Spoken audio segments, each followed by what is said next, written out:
नमस्कार, आपका स्वागत है। मित्रों, होलिका दहन का पर्व पूरे भारत में हर्षोल्लास के साथ मनाया जाता है। होलिका दहन के दिन संध्या काल में एक पवित्र अग्नि जलाई जाती है और उस अग्नि की पूजा की जाती है। होलिका दहन का पर्व बुराई पर अच्छाई की जीत के तौर पर मनाया जाता है। होली की अग्नि में अपने मन की बुराई और सभी विकारों को भस्म किया जाता है और दूसरे दिन रंगों की होली खेलकर नए पर्व की शुरुआत की जाती है। शास्त्रों के अनुसार होली के पश्चात सभी शुभ कार्यों की शुरुआत होती है। होली से पहले 8 दिनों को होलाष्टक कहा जाता है। इस दौरान किसी भी प्रकार के मांगलिक कार्य नहीं किए जाते, जैसे मुंडन, विवाह, सगाई, गृह प्रवेश आदि प्रकार के कार्य नहीं किए जाते। विविध पुराणों में होलिका दहन से जुड़ी प्राचीन कथा का वर्णन किया गया है। कथा के अनुसार हिरण्यकश्यप राक्षस अपने पुत्र प्रहलाद से द्वेष करता था, क्योंकि भक्त प्रहलाद भगवान विष्णु की भक्ति करते थे। इसलिए हिरण्यकश्यप ने प्रहलाद के प्राण लेने का प्रयास कई बार किया, लेकिन हर बार भगवान विष्णु ने अपने भक्त प्रहलाद की रक्षा की। एक दिन हिरण्यकश्यप ने अपनी बहन होलिका को प्रहलाद को मारने का कार्य सौंप दिया। होलिका को ब्रह्मदेव से ये वरदान प्राप्त था कि कोई भी अग्नि उसे जला नहीं सकती। इसलिए होलिका प्रहलाद का अंत करने के लिए उसे लेकर एक भयंकर अग्नि में बैठ गई। अग्नि ने प्रहलाद का बाल भी बांका नहीं किया, लेकिन होलिका खुद उस अग्नि में भस्म हो गई। तभी से इस पर्व की शुरुआत हुई और सभी मनुष्य होलिका का दहन करते हैं और अपने अंदर की बुराई को उस अग्नि में भस्म करते हैं। होलिका दहन का पर्व आध्यात्मिक और तांत्रिक क्रियाओं के लिए महत्वपूर्ण माना जाता है।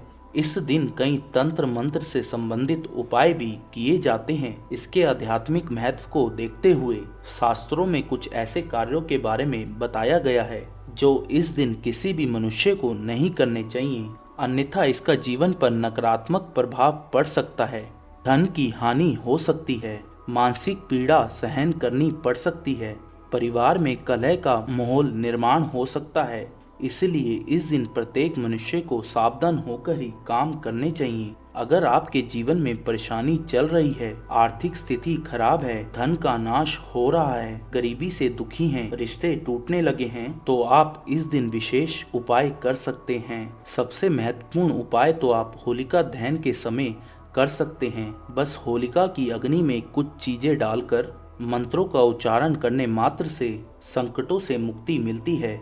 होलिका दहन हर साल फाल्गुन मास की पूर्णिमा तिथि को भद्रा से रहित प्रदोष काल में होता है। इस साल होलिका दहन 6 मार्च अथवा 7 मार्च को किस दिन मनाया जाएगा, इस पर लोगों के मन में शंका निर्माण हुई है, क्योंकि इस दिन फाल्गुन मास की पूर्णिमा तिथि 6 मार्च को शाम 4 बजे से शुरू हो रही है और 7 मार्च को शाम 5:42 पर समाप्त हो रही है। लेकिन आपको बता दें कि 6 मार्च को पूर्णिमा तिथि लग रही है। पूर्णिमा तिथि के कारण भद्रा काल भी लग रहा है। ऐसे में आप इस समय पर होलिका दहन नहीं कर सकते। इसलिए होलिका दहन 7 मार्च को भद्रा काल समाप्त होने के बाद किया जाएगा। होलिका दहन के लिए शुभ मुहूर्त होगा 7 मार्च को शाम 6:14 से 8:48 तक रहेगा। इस दौरान आप होलिका दहन कर सकते हैं। आइए अब जानते हैं कि होलिका दहन के दिन कौन से कार्य नहीं करने चाहिए। सबसे पहली बात है कि इस दिन गर्भवती महिलाओं को विशेष सावधानी बरतनी चाहिए, क्योंकि होलिका दहन की रात्रि में नकारात्मक शक्तियां अधिक सक्रिय रहती हैं और इसका नकारात्मक प्रभाव गर्भवती महिलाओं पर पड़ सकता है। इसलिए इस दिन गर्भवती महिलाएं होली की अग्नि के भूल कर भी ना जाएं। ये बात सभी को ध्यान में रखनी है। इस दिन आप किसी भी वीरान जगह पर ना जाएं, क्योंकि इस दिन वीरान जगहों पर तांत्रिक क्रियाएं की जाती और अगर गलती से आपका पैर इन अशुभ वस्तुओं पर पड़ता है तो आपको जिसका नुकसान उठाना पड़ेगा, तो आपको मानसिक परेशानी उठानी पड़ सकती है। दूसरी बात है, इस दिन स्त्री और पुरुष को एक दूसरे से अलग बिस्तर पर सोना चाहिए। इस दिन पति पत्नी को संबंध नहीं बनाना चाहिए। इस दिन संबंध बनाने से पति पत्नी के रिश्ते में तनाव निर्माण हो सकता है और दोनों का रिश्ता टूट सकता है। अगर किसी स्त्री को एक ही संतान है अर्थात एक पुत्र की माता को होलिका को अग्नि नहीं देनी चाहिए। वे होली की पूजा कर सकती है लेकिन होली को अग्नि नहीं देनी चाहिए, इससे उनके पुत्र के जीवन पर संकट आ सकता है। होलिका दहन की रात को महिलाओं को अपने बाल खुले नहीं रखने चाहिए। इस दिन बाल खुले रखकर बाहर नहीं निकलना चाहिए और होली के समीप भी नहीं जाना चाहिए, इससे पति के जीवन में संकट आने लगते हैं। स्त्रियों को इस दिन अपने बाल बांधकर ही घर से बाहर निकलना चाहिए। इसके पीछे ये भी कारण है कि होली की अग्नि से बालों को नुकसान हो सकता है। होलिका दहन के दिन किसी भी पुरुष को स्त्रियों का अपमान नहीं करना चाहिए, इससे होलिका माता नाराज हो जाती है। इस दिन स्त्रियों के साथ हिंसा करने वाले मनुष्य को नरक में जाना पड़ता है। इस दिन किसी भी स्त्री पर जोर जबरदस्ती ना करें और स्त्रियों के साथ अभद्र व्यवहार नहीं करना चाहिए। होलिका दहन के दिन मनुष्य को पैसों का लेन देन नहीं करना चाहिए। माना जाता है कि इस दिन उधार देने से पैसा वापस नहीं मिलता है, अर्थात इस दिन दिया हुआ पैसा बर्बाद हो जाता है। इस दिन दूसरों को पैसा देने से धन का नाश होता है। तो आइए अब जानते हैं कि होलिका दहन के दिन कौन से महत्वपूर्ण उपाय करने चाहिए। इन उपायों को करने से आपको धन की प्राप्ति होगी और गरीबी दूर हो जाएगी। खासकर इस दिन विशेष मंत्रों का उच्चारण करना चाहिए। होली की परिक्रमा करते वक्त आप इन शक्तिशाली मंत्रों का उच्चारण करें, आपकी हर मनोकामना पूर्ण हो जाएगी। होलिका दहन के दिन आप होली की परिक्रमा जरूर करें और परिक्रमा करते समय इस मंत्र का उच्चारण करें, ओम नरसिंहाय नमः।